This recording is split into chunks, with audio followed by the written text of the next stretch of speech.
Hello everyone and welcome to our show. Today we discuss about exciting journey.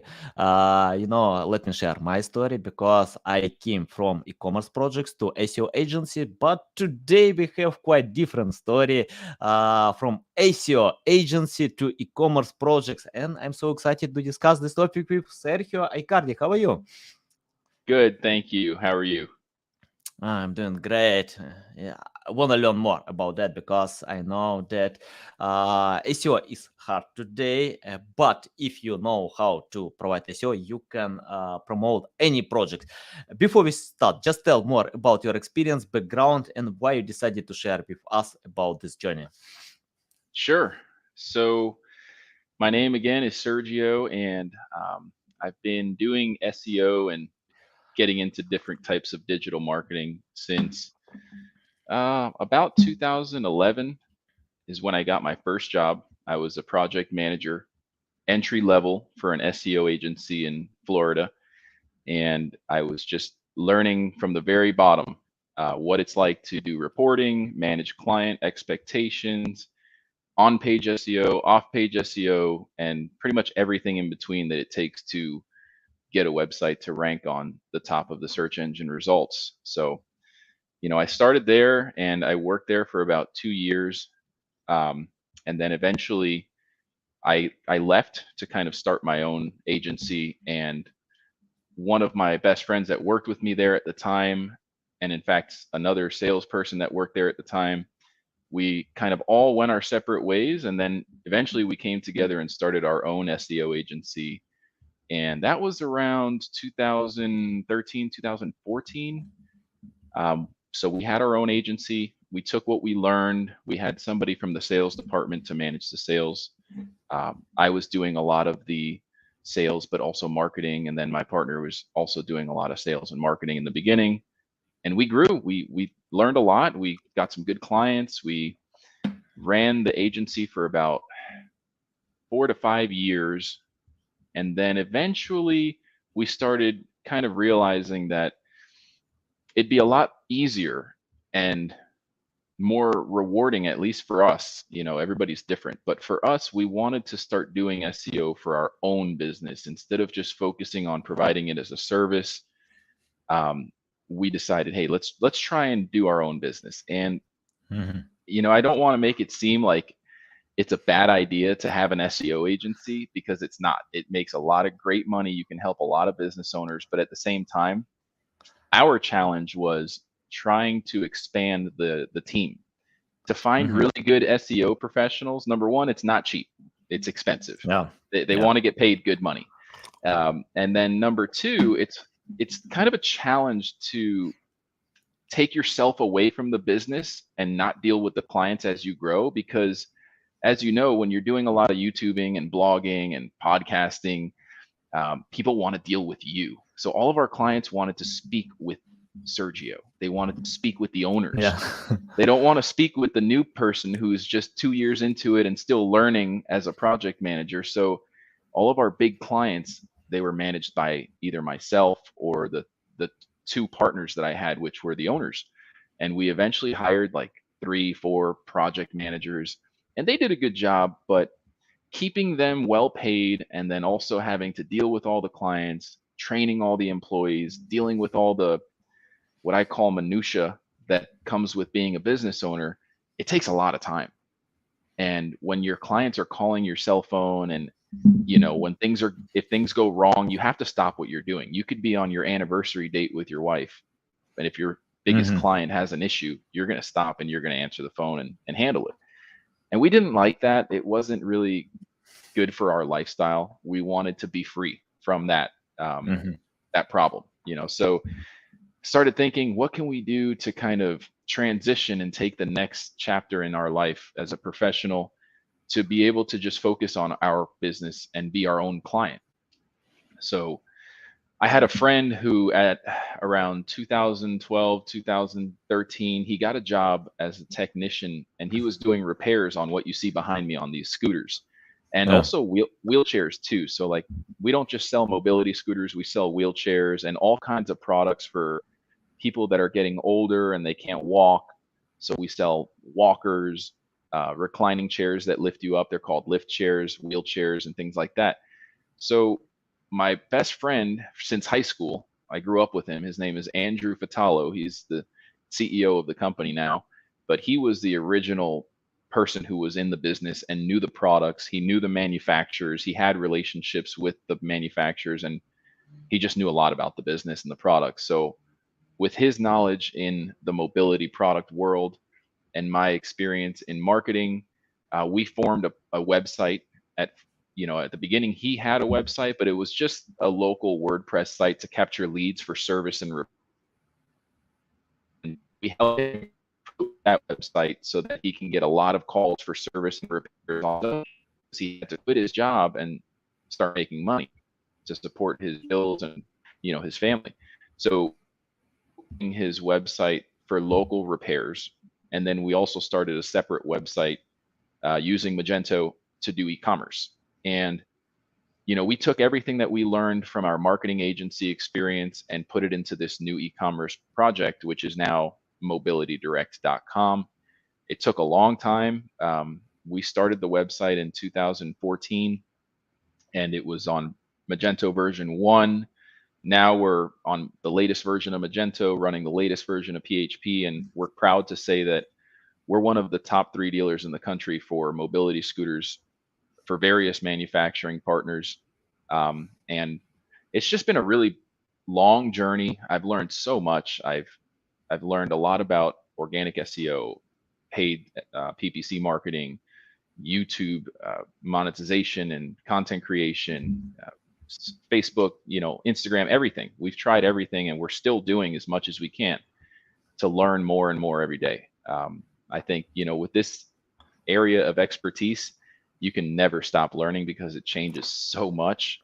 So Yeah. I think what you're doing is awesome. I love the podcasting kind of vertical within digital marketing. I think it's a great way to get your name out there, to get your business out there, and to just help people learn. That's what it's all about. Love it, love it, love your journey, and you encouraged me to share my journey. Why I decided to switch from e-commerce project to SEO agency, and that was interesting because in 2008 I had a financial company, and the world crisis destroyed this company completely. I lost everything, even more. I had debts like 3,000 average salaries in Ukraine, a lot of them. And the Ukrainian government decided to disallow all banking loans, and I couldn't handle this business. I decided to switch my attention and open e-commerce projects.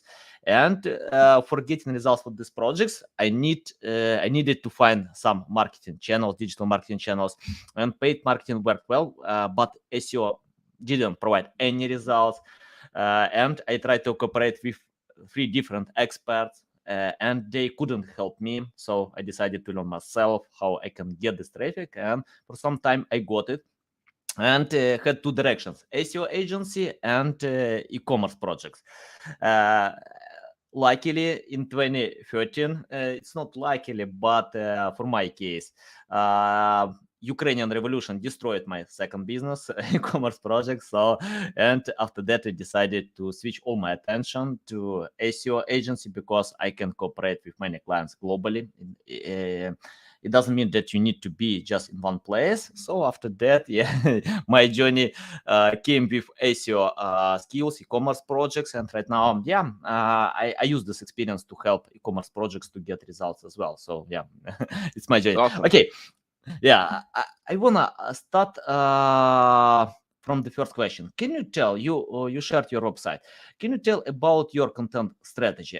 Because I often see when webmasters chase high volume keywords by using tools like SEMrush, Ahrefs, Google Keyword Planner, and many others. They just see high volume keywords and can imagine, wow, I can get this traffic. It's awesome. But in the first stage, these keywords are overwhelmed and overpriced. In the second, they don't sell. Can you tell about your strategy, how you can create the right strategy to get traffic that will sell your products?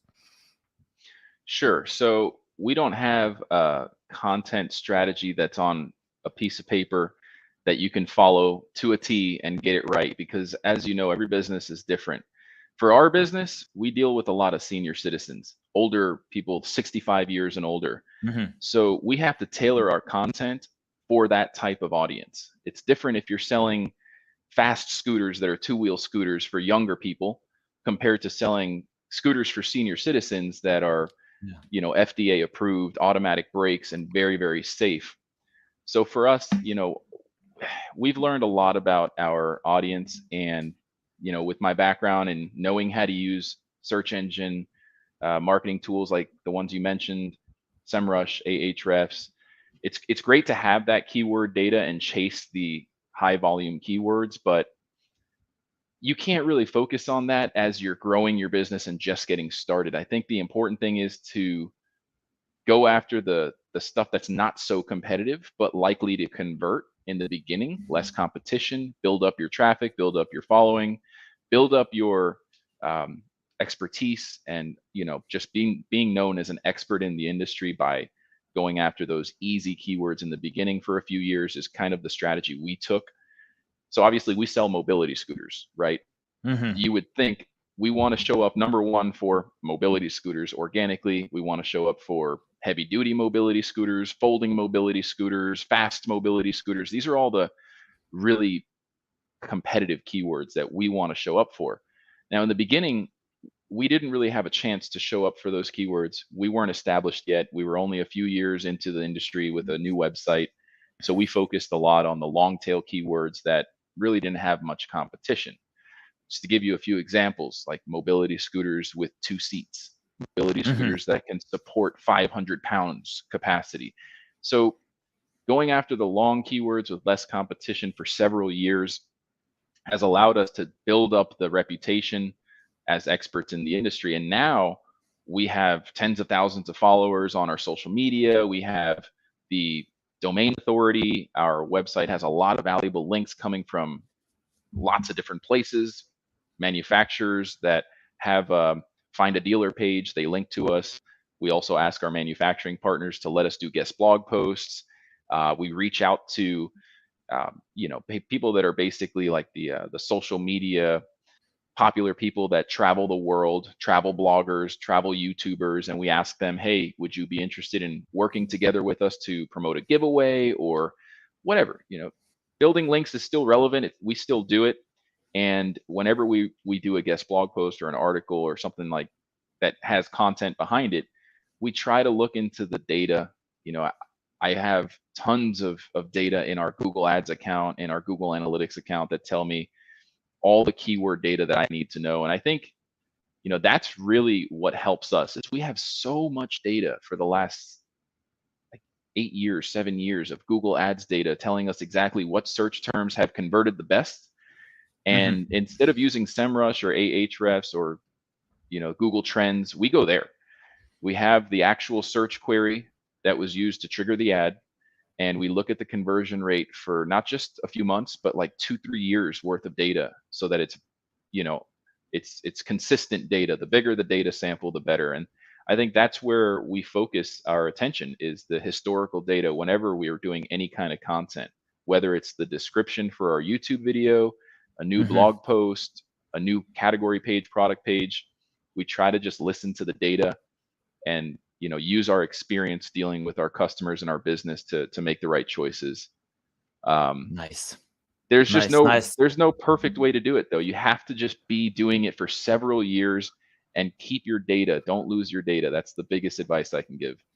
Yeah, you remind me the quote, the era of lazy marketers is dead. When people are overusing SEMrush or Ahrefs, any other tools, they get the average data. They can't get the third part data from actually their customers. And you mentioned a few times about your target audience.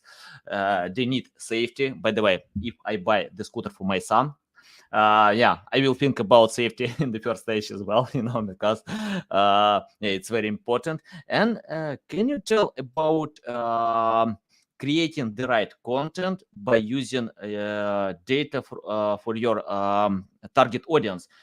If you are talking about people, age people who needs safety, but you need to explain about that in your content, that your products are pretty safe, and it's not hard to drive them. I think it's another option that people might need to learn about scooter, because when even for me, if I take any scooter, I need to spend some time to learn how I can drive it. Can you tell about creating content? How you can highlight your unique selling proposition in your content?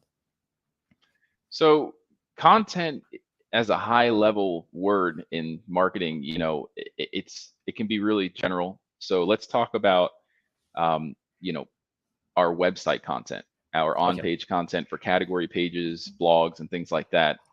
When it comes to our content strategy, we try to take the holistic approach. We want to capture everything. So when it comes to mobility scooters, we have a guide that educates you on the safety, what types of scooters there are, how to operate them. We have a blog post and an explanation for everything from the beginning to the end. And along the way, we try to use our experience, what people are really listening to and what gets the attention of our customers to turn into buyers. For example, um, learning about the automatic braking system. A lot of people that are buying a scooter for the first time, they don't know about that. You don't actually have to have hand strength and use a brake handle like a bicycle. On these scooters, Mhm. it brakes automatically. So you don't even need to worry about braking. You just let go of the throttle and it stops automatically. So we try and educate our customers and our prospective customers on what the benefits are, um, and use a little bit of sales marketing as well by offering tax-free sales and free shipping, and promoting brands that are really well known that come with a good warranty. You have to just take everything, and of course you can't put it all on one page. So what do? We use internal links. If we have a category page for mobility scooters, probably you're going to get people that are first time buyers and people that have been around for a long time that have had 2 or 3 scooters before and now they want to buy another one. So you have to kind of consider the fact that you're going to have all types of audience members coming to your main category pages. And if you go to our category page on our website and you scroll down to below the products, you're going to see like 4,000 words of content, and it's broken down by section with links to skip down to the next section if you don't want to read everything. So it's easy, it's user friendly. You see like a table of content. So it says, if you want to learn about the first mobility scooter that was ever created, click here. And it scrolls down to the section about the history of the first mobility scooter. If you want to learn who the best brands are, that the most reputable and um, respected brands, you click there and it takes you down to that section. Kind of like YouTube video chapters. So you don't have to waste your time watching sections of a video that you don't want to watch and you want to skip forward to the important stuff that you're interested in. And our written content on our website is the same thing. We have chapters that you can skip through and find exactly what you're looking for. And with Google's algorithm, it's a secret. We don't know what exactly the algorithm is, but we know that they want the EAT, the expertise, the authority, and the Yeah. trust. So if you have all of that, and you've got the videos and the case studies and the testimonials, and you're taking the time to really educate people and show them that you know a lot about your products, not just, you know, a little bit like the guy who just started a website last year and he's still learning about the technical things about the product. You have to really dive into the technical stuff and just give them everything from a holistic approach. But at the same time, you don't want to have that infinite scrolling effect to where people get lost and it's just overwhelming. It's too much content. I'm a firm Yeah. believer in using things like index links to jump to certain sections of your content on really long pages that have a lot of content. And it works just as well in YouTube videos. People don't always want to watch a 30-minute video. They want to jump to the section at the end that's 15 minutes in and find out exactly how to remove the seat, which is a common question. So, when we get technical requests from customers that are common, like, hey, I don't know how to take my scooter apart. My battery's dead. What do I do? We create content for it right away. Every single commonly asked question that we get, whether it's how to change your batteries, how to repair something. We write a content, we do a blog post, we do a video, and we even have a forum on our website where users can come create a forum topic. And a lot of the time, it's people that have scooters. They're not necessarily our customers, but they have a scooter and they have a problem and they want to speak to a technician. So we have a forum. You can register, post a topic or a question, and a technician, whether it's me or one of the other technicians, they check in like once every 2, 3 days or once every week, and they answer the questions with a technical response, and of course, internal links, keywords, YouTube videos embedded into the answer so that people know, hey, these guys know what they're doing. They're the experts. Yeah, And so valuable. and when it's crawlable content, Google sees everything. Google's not a human being. They don't have eyeballs. They can only read content. So you have to use your image alt tags. You have to use your titles when you're embedding videos. You got to put good descriptions in your content. You can't be lazy. You have to Yeah, do it all the way. I mean, if you look at our videos, the descriptions are long. They don't just have, a short 2, 3 sentences. It tells you about the product. It uses long tail variations of the keyword that is like a long tail variation of the actual video title. Same thing with our blog posts. It's, as you know, it's a lot. But if you don't take the lazy way and you actually do the hard work, you build a team to help you generate content. We have a dedicated a teammate that's just doing blogs. We have a dedicated teammate that's just doing our YouTube video channel descriptions. So everybody's yeah, kind of got their own responsibilities. And as the head and the director of the marketing division, I just check in with those individual teammates and I give them critique, constructive criticism. I give them advice on how to do better, what to do, what not to do. And now my job is more of like a coach for my team to learn how to become an expert at their responsibilities. And I'm still learning, all the time. So what they're doing today might change next year. hmm, It's just how it is. So I'm a lot happier now valuable. though, because now I don't have clients that are very demanding calling my phone all the time. Now I could just set my schedule, check in with my teammates once a week, have a meeting with them. They love to learn. It's a pleasant experience. It's not a customer that wants better results now and they're tired of spending money and things keep changing and algorithm updates keep setting their rankings back. You know how it is. It can be stressful, especially around the season when the algorithm changes come out. You have to kind of know how to handle the situation delicately so that your client still feels valued. But the transition from agency owner to retail business owner has been, for me, a huge weight off my shoulders. And I really enjoy just being that coach and providing leadership to the team and helping them learn a lot about digital marketing. Valuable, so valuable. You shared a lot of value. I see it. I know about the process. Yeah, and let's talk more about management. Can you tell, for example, let me share my story. A few years ago, my team, we spent some time to provide a big project. And during this process, I didn't see that a toxic environment appealed in my company, between some specialists. And yeah, a few good specialists left company. I didn't know why, so I started to research and got it. No way, I need to handle the process. I need to spend time with my team.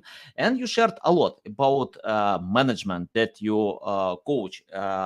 Your team, different departments, who is responsible for YouTube, for any other part of creating content, or cooperating with clients. Can you tell about your methods of management? How to encourage people to go ahead to overcome these obstacles, because things happen. Your competitors are not waiting when you get all sales. Yeah, they wanna take away.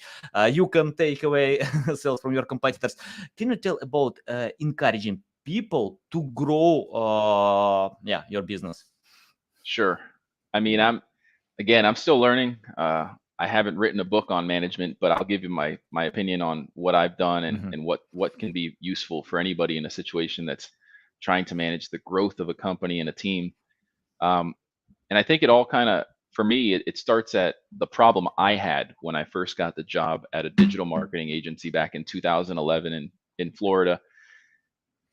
I realized that the people in charge, the coaches or the bosses, they they didn't have the expertise that I wanted Mhm. to look forward to. You know, being a leader, you you have to be proven to be an expert. And it's like you're not going to take, if you're an MMA fighter, for example, you're not going to get a coach who's never really had any victories in a fight. You want a coach Yes. who's kicked a lot of ass, you know, someone who's won a lot of fights, right? And has a Yeah. belt or something like that. So, you know, if you don't have the expertise and you can't prove that you're an expert, why would anybody want to work for you and make less than you, especially if they know more than you? And that's the problem a lot of my teammates had when we were working at that SEO agency in 2011. The sales managers, the project managers, we all knew a lot about SEO and a lot about how to manage clients, but the owners, the bosses, not really. They didn't really know. They weren't in the trenches every day dealing with the problems and solving them, and learning what it takes to stay ahead of the curve with you know, algorithm updates and things like that. So same thing applies in pretty much anything where you're a coach or an employer or a manager. I think you really have to realize how important leadership really is. And if you're not demonstrating the fact that you're an expert and you know what you're doing and you have verifiable, you know, case studies that show, hey, I'm an expert at this. I know what I'm doing and you can learn from me. It's not going to work. They're not going to feel like they have a leader to look to, especially when there's problems. So it's easy if you have a lot of money and you start a business, but if you don't have any experience, it's not going to work. I don't think it's going to be very challenging. So that's number one. But that's not where it stops. I think just having expertise is not enough. I think you really have to build relationships with your teammates.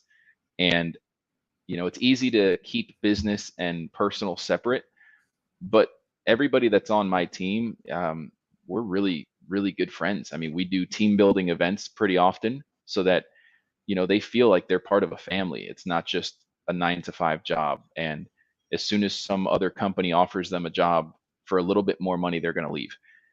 They have fun working with us. We're like a family. We work together, we learn together, we make mistakes together, and they can count on me to be there for them when they need me.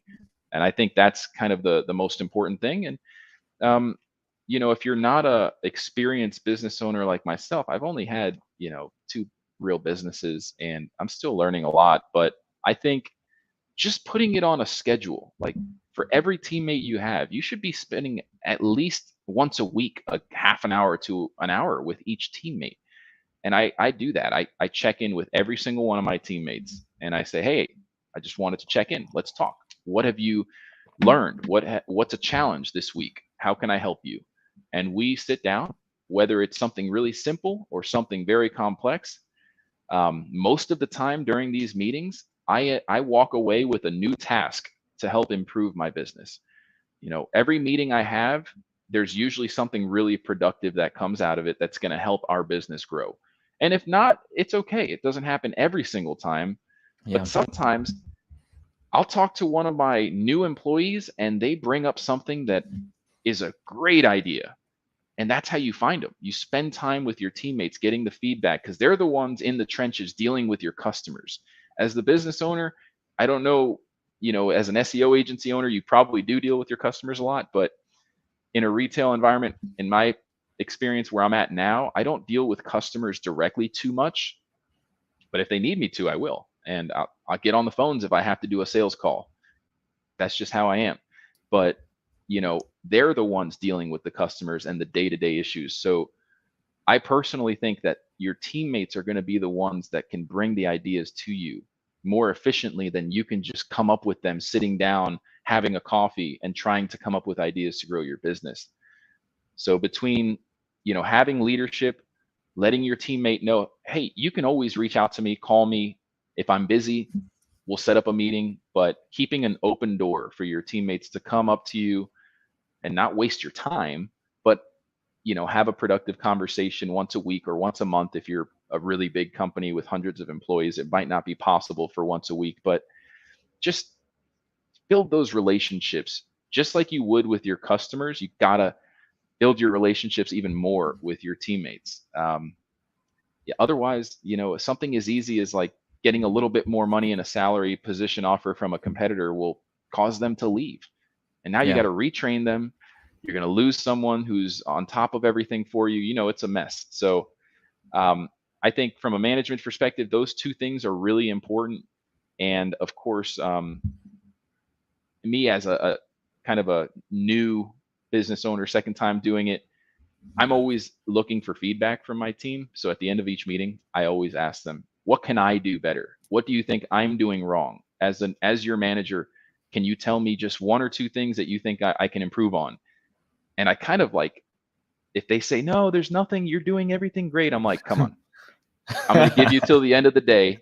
And I want you to email something that you think I can do better. And a lot of the times they're the ones to tell me what I could do better. And I take it and I use Nice. it and I implement it. Yeah. Love You it. have to Love be it. humble. Yeah. Yeah, totally. And yeah, love it, especially yeah, about feedback, about and I think if you stop learning, it's hard to go ahead. You can't improve because we have no peak. My goal, for example, I'm learning every single day a lot about my niche, about management, about how to improve the process, and of course, I'm waiting for my team as well. I share time, tell them I don't want to touch your personal time, but in your job, you have an hour a day just to learn something new and share with me what you've learned and how to improve the process. Yeah, just take your time, spend how you want. You can read blog posts, you can watch videos, it's your choice. But it's better if you share with me how we can improve our process to develop much higher and better product, something like this. So yeah, it's That's our great. approach. And just Yeah. to kind of expand upon that, that's something that we're doing a lot.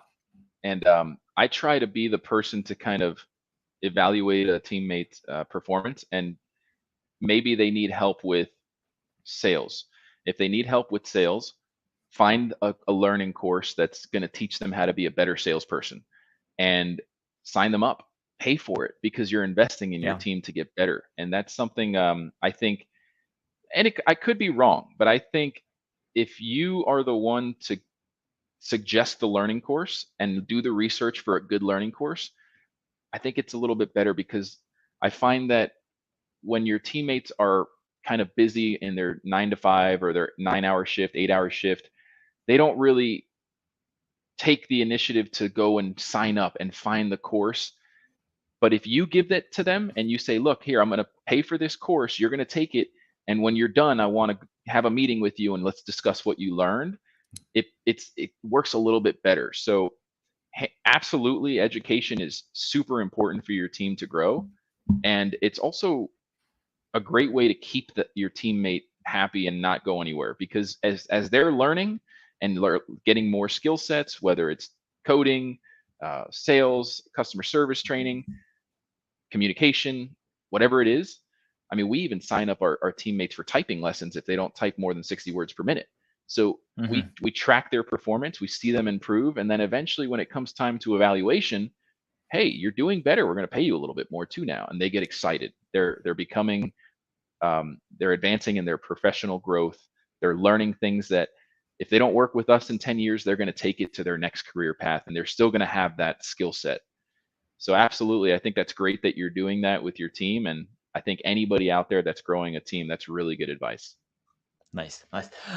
Okay, let's get back to the topic of creating content. You mentioned about creating content that you have long content, but I agree with you that most people don't want to read. If they can teleport this content, integrate to their mind directly, yeah, you can save their time, but they need to read to learn. And I like, for example, content from apple.com, very simple to consume, nothing special. And I think it's a great approach because you share that many websites overcomplicate content. They provide a lot more than people actually need. And you mentioned about your tricks, how you can handle the content to provide some links to other pages. Can you tell about simplicity? How to simplify content that can, for example, satisfy the average user? Because, for example, if you need to write long article or even in the description page, but it's hard to consume. Can you tell about simplicity in that way? Sure. So you mentioned earlier about a user being able to just get that information automatically, right? And Yeah. I think soon that's going to happen with Elon Musk and Zuckerberg and the metaverse and Starlink. So Yeah. maybe we'll get there soon. But in the meantime, there's really no perfect way to do it. I mean, you just have to kind of think about the structure of your content. So for our category pages that are really high traffic pages, we put a lot of information. We probably have more information than any other competitor out there as far as word count. We have like 4,000, 5,000 words. And I mentioned having the links to jump to certain sections so you don't have to read the whole thing. It helps, but it's not perfect. I think Mhm. mentioning Apple and other really well-known brands that have websites, like if you go to Adobe's website or Apple, they don't have more than like 30 words of content on most pages, right? It's very simple.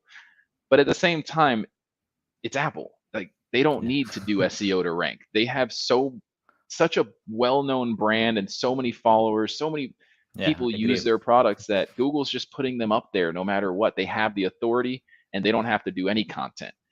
So it's kind of like comparing two different things. If you're a Apple or you're a huge cell phone provider or an automotive dealer or manufacturing company, I don't think you have to worry about doing 4,000 words of content on your high traffic pages because you've got everything else. So Google's algorithms not just looking at one thing, as you know, they're looking at hundreds of factors. Who knows how many factors they're looking at now? Back in 3-4 years ago, the number was like 200 or 300 factors. Probably now it's like 1,000 factors that they're looking at. So each factor, in my opinion, has has weight.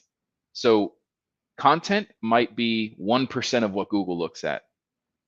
YouTube subscribers might be 2%, just to make an example. I know these are totally Mhm. wrong, but as long as you're trying to optimize every possible factor and you're doing things that are not considered shortcuts or black hat, I don't think you're going to get penalized. You're not going to get bad results.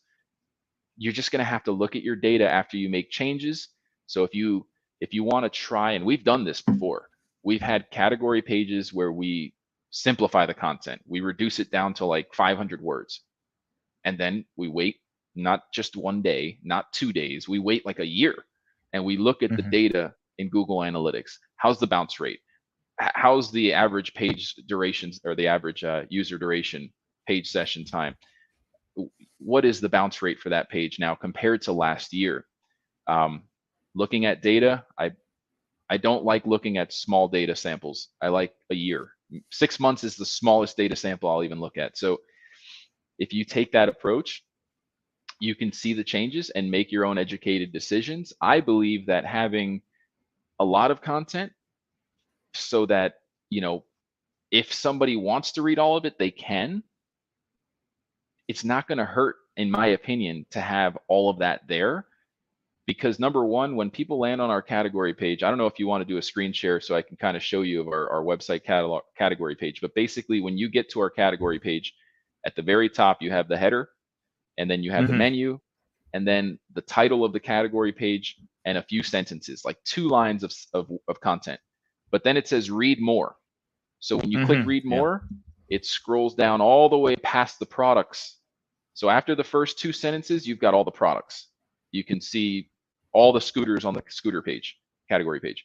But if they want to learn more, they click read more, they scroll down, and once it gets past the products, the first thing that they see is a list of like 20 links.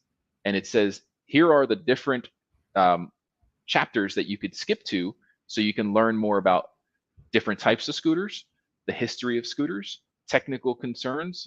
If you want to read an in-depth buyer's guide on learning the best brands, you can click here. And I think that has worked for us very well. I'm not afraid to put a lot of content on a page.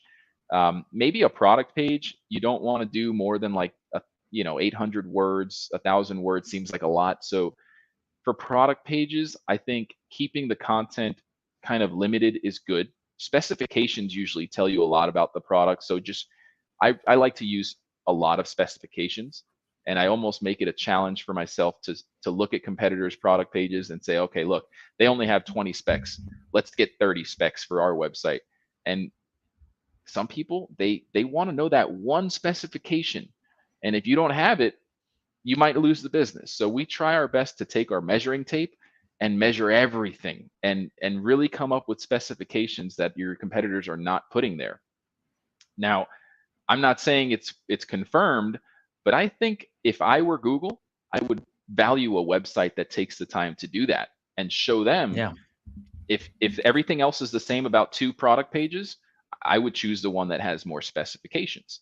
Now, at the same Mhm. time, if you have videos there in your content area where your product description is, videos do way better than content. So if you look at our top products, literally there's like up to 10 videos for one product. We do a video on how to test it going uphill, how fast it goes, how to take it apart when you buy it in the box and put it together, how to change the batteries. We go on test drive videos with a FPV camera. We do so many videos, so they have all the information they want. They don't have to watch every video, but they can click on the Mhm. ones they want to, and it's at the top of the category description. Usually, people are going to watch a video before they read content. So for our strategy on the product pages, we put all of our videos first, and then once they scroll past that, they're going to see the content, which, to be honest, is really just there for search engine marketing and SEO. I don't feel like a lot of our users read the content. We do have Google Analytics with the heat map reports, so you can kind of see where people are scrolling and clicking. And I've looked at it before. Most of our attention is being focused on playing the videos as opposed to actually scrolling down and reading the content. I'm sure you would agree Yeah. too. It's a no-brainer. Yeah, I think you don't need to share any screen because you can explain much better without sharing any screen. I understand anything what you are saying, and yeah, I have the final question about because during the podcast you mentioned about guest posting, about other off-page SEO methods. What about PR? Do you use any PR campaigns to get results for your company, or this channel doesn't work for you? We've done it a little bit, and to be honest, I don't think it's a bad thing to do. We just Mhm. haven't really spent too much time doing it. A lot of these PR opportunities are very expensive, Yeah. and you can get domain authority boosts through backlinks without PR firms. I mean, if you're Mhm. in a competitive space like selling auto insurance or real estate, you probably need to do that. But in certain areas where the competitive landscape is not so tough, you may not need to. Mhm. You have to consider the cost and the value that you get from certain things. It doesn't make sense to me for $5,000 or $2,000 to get a link from a Forbes article. Mhm. I don't think it's worth it. I think you can get links in other ways, and it's going to be a lot more cost effective. It's not going to cost you so much. So we choose not to spend too much money on paid links. And I know Mhm. press releases are kind of their own little form of paid links that are acceptable, but I I just still look at it as like kind of a paid link. And I don't know that Google one day in the next 2, 3 years is going to frown upon that and say, look, press releases are considered black hat, and now we're penalizing people that use press releases. I know that if we stick to our strategy, which is Mhm. only get links from travel bloggers that are disabled and use wheelchairs or scooters, only use links coming from manufacturing partners or, you know, websites that are actually talking about content that's relevant to our industry, we're probably never going to get a penalty for that. I don't think Google's ever going to wake up one day and the engineers who are in charge of the algorithm are going to say, look, let's penalize everybody that ever gets links from relevant websites. just doesn't make sense. So, you know, we tend to be a little bit more conservative when it comes to paying for backlink opportunities. And I would put press releases in that category of risky paid links. That's my opinion.